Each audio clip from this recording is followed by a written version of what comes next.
To the President, to the American Newspaper Publishers Association, Waldorf Astoria Hotel, New York City, April 27, 1961. Mr. Chairman, ladies and gentlemen, I appreciate very much your generous invitation to be here tonight. You bear heavy responsibilities these days, and the article I read some time ago reminded me of how particularly heavily the burdens of present-day events bear upon your profession.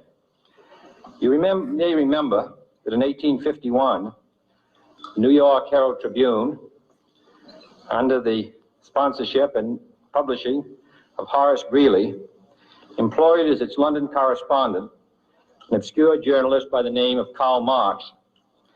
We are told that foreign correspondent Marx, stone broke, and with a family ill and undernourished, constantly appealed to Greeley and managing editor Charles Dana for an increase in his munificent salary of $5 per installment, a salary which he and Ingalls ungratefully labeled as the lousiest petty bourgeois cheating. But when all his financial appeals were refused, Marx looked around for other means of livelihood and fame, eventually terminating his relationship with the Tribune and devoting his talents full-time to the cause that would bequeath to the world the seeds of Leninism, Stalinism, revolution, and the Cold War. If only this capitalistic New York newspaper had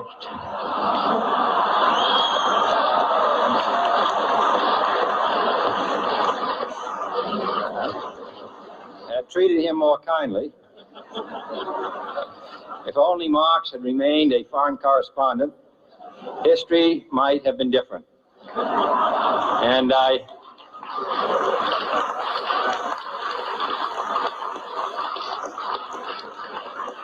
hope all publishers will bear this lesson in mind the next time they receive a poverty-stricken appeal from a small increase in the expense account from an obscure newspaper man.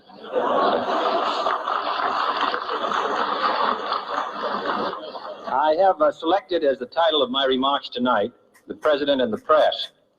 Some may suggest that this would be more naturally worded, "The President versus the Press," but those are not my sentiments tonight.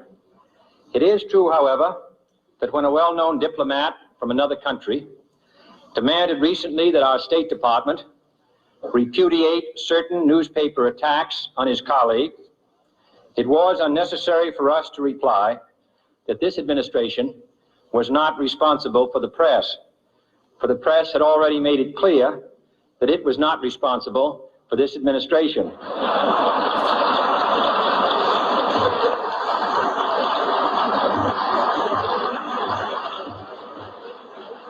Nevertheless, my purpose here tonight is not to deliver the usual assault on the so-called one-party press. On the contrary, in recent months, I have rarely heard any complaints about political bias in the press, except from a few Republicans. Nor is it my purpose tonight to discuss or defend the televising of presidential press conferences. I think it is highly beneficial to have some 20 million Americans regularly sit in on these conferences to observe, if I may say so, the incisive, the intelligent, and the courteous qualities displayed by your Washington correspondents. Nor, finally, are these remarks intended to examine the proper degree of privacy which the press should allow to any president and his family. If, in the last few months, your White House reporters and photographers have been attending church services with regularity,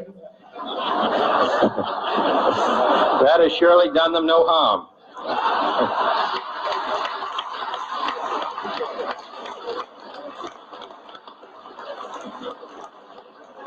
On the other hand, I realize that your staff and wire service photographers may be complaining that they do not enjoy the same green privileges the local golf courses, which they once dared. It is true that my predecessor did not object, as I do, to pictures of one's golfing skill in action, but neither, on the other hand, did he ever be a Secret Service man. My topic tonight is a more sober one, of concern to publishers as well as editors. I want to talk about our common responsibilities in the face of a common danger. The events of recent weeks may have helped to illuminate that challenge for some, but the dimensions of its threat have loomed large on the horizon for many years. Whatever our hopes may be for the future, for reducing this threat or living with it, there is no escaping either the gravity or the totality of its challenge to our survival and to our security. A challenge that confronts us in unaccustomed ways in every sphere of human activity. This deadly challenge imposes upon our society two requirements of direct concern, both to the press and to the President. Two requirements that may seem almost contradictory in tone, but which must be reconciled and fulfilled if we are to meet this national peril. I refer first to the need for far greater public information, and second, to the need for far greater official secrecy. The very word secrecy is repugnant in a free and open society, and we are, as a people, inherently and historically opposed to secret societies, to secret oaths, and to secret proceedings.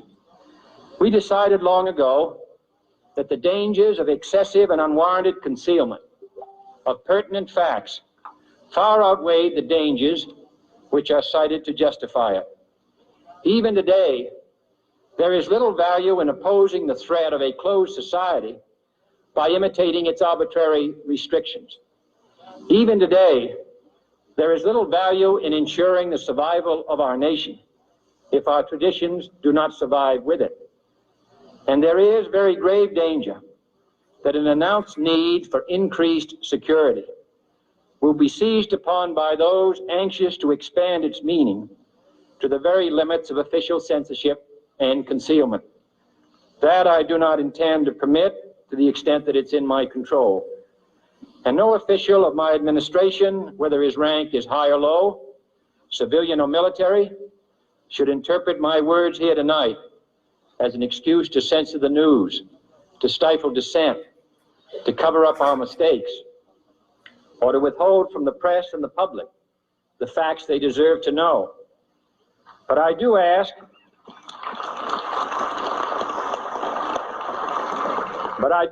every publisher, every editor, and every newsman in the nation to re-examine his own standards and to recognize the nature of our country's peril. In time of war, the government and the press have customarily joined in an effort based largely on self-discipline to prevent unauthorized disclosures to the enemy. In times of clear and present danger, the courts have held that even the privileged rights of the First Amendment must yield to the public's need for national security. Today, no war has been declared, and however fierce the struggle may be, it may never be declared in the traditional fashion. Our way of life is under attack. Those who make themselves our enemy are advancing around the globe. The survival of our friends is in danger, and yet no war has been declared. No borders have been crossed by marching troops. No missiles have been fired. If the press is awaiting a declaration of war before it imposes the self-discipline of combat conditions, then I can only say that no war ever posed a greater threat to our security. If you are awaiting a finding of clear and present danger, then I can only say that the danger has never been more clear, and its presence has never been more imminent. It requires a change in outlook, a change in tactics, a change in missions by the government, by the people, by every businessman or labor leader, and by every newspaper. For we are opposed around the world by a monolithic and ruthless conspiracy that relies primarily on covert means for expanding its sphere of influence, on infiltration instead of invasion, on subversion instead of elections, on intimidation instead of free choice, on guerrillas by night instead of armies by day. It is a system which has conscripted vast human and material resources into the building of a tightly knit, highly efficient machine that combines military, diplomatic, intelligence, economic, scientific, and political operations. Its preparations are concealed, not published. Its mistakes are buried, not headlined. Its dissenters are silenced, not praised. No expenditure is questioned, no rumor is printed, no secret is revealed. It conducts the Cold War, in short, with a wartime discipline no democracy would ever hope or wish to match.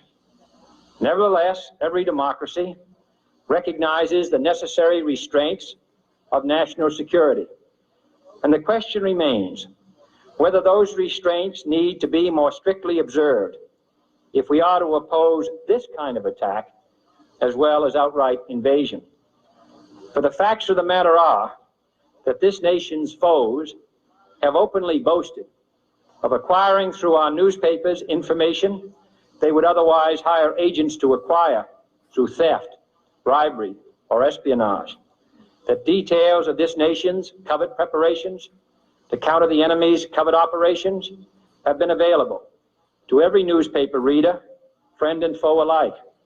That the size, the strength, the location, and the nature of our forces and weapons, and our plans and strategy for their use have all been pinpointed in the press and other news media to a degree sufficient to satisfy any foreign power, and that in at least one case, the publication of details concerning a secret mechanism whereby satellites were followed required its alteration at the expense of considerable time and money. The newspapers which printed these stories were loyal, patriotic, responsible, and well-meaning. Had we been engaged in open warfare, they undoubtedly would not have published such items. But in the absence of open warfare, they recognized only the tests of journalism and not the tests of national security. And my question tonight is whether additional tests should not now be adopted. That question is for you alone to answer.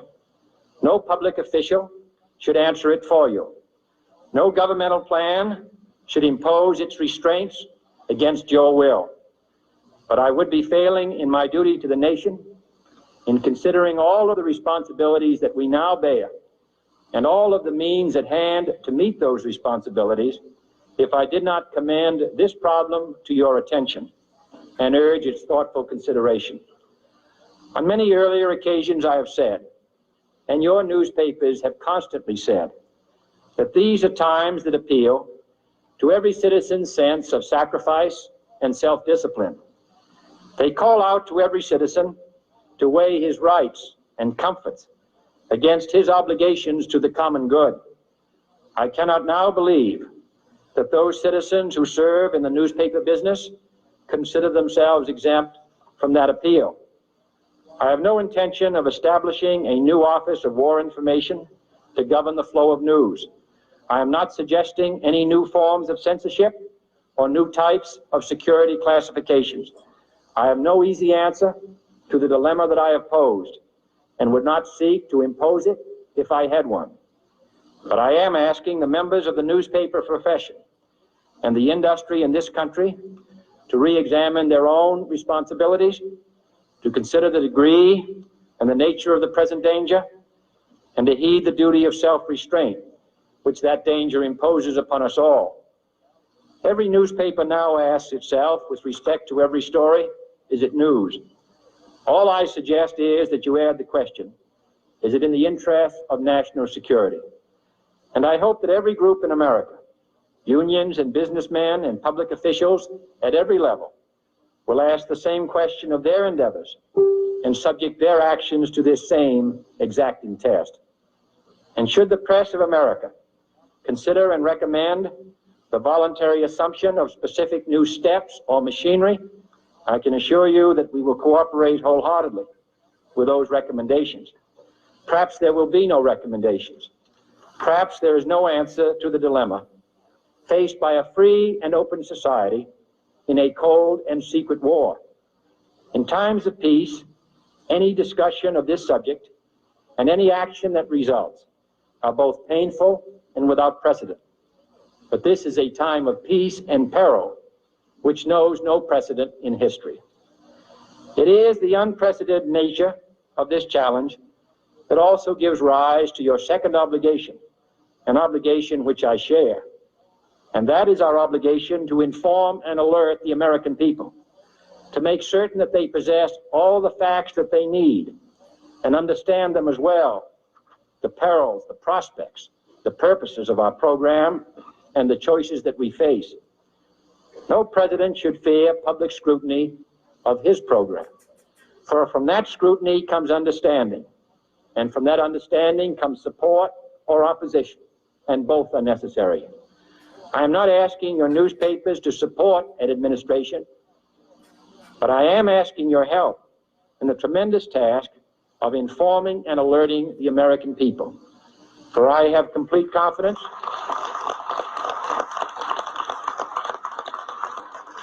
in the response and dedication of our citizens whenever they are fully informed.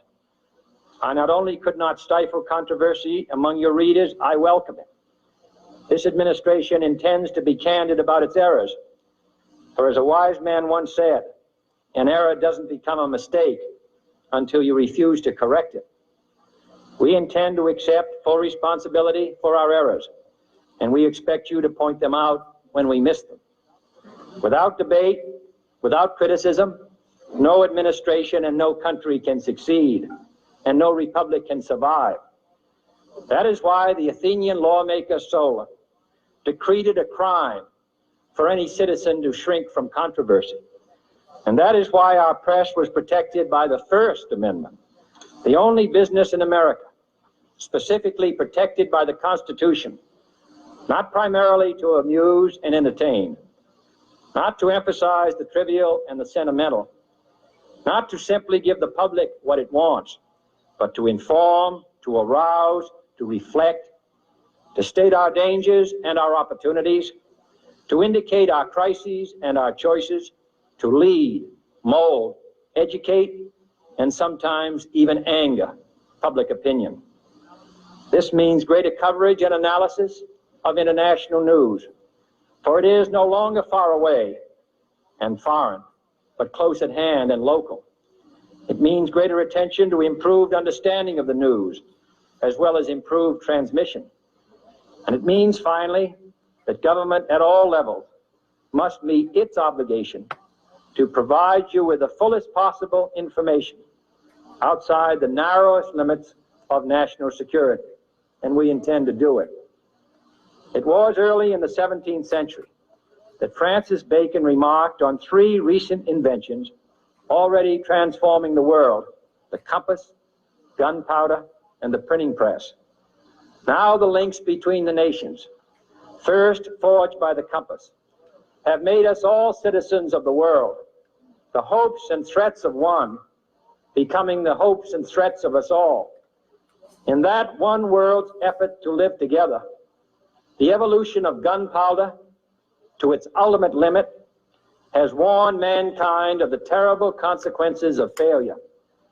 And so it is to the printing press, to the recorder of man's deeds, the keeper of his conscience, the courier of his news, that we look for strength and assistance, confident that with your help, man will be what he was born to be, free and independent.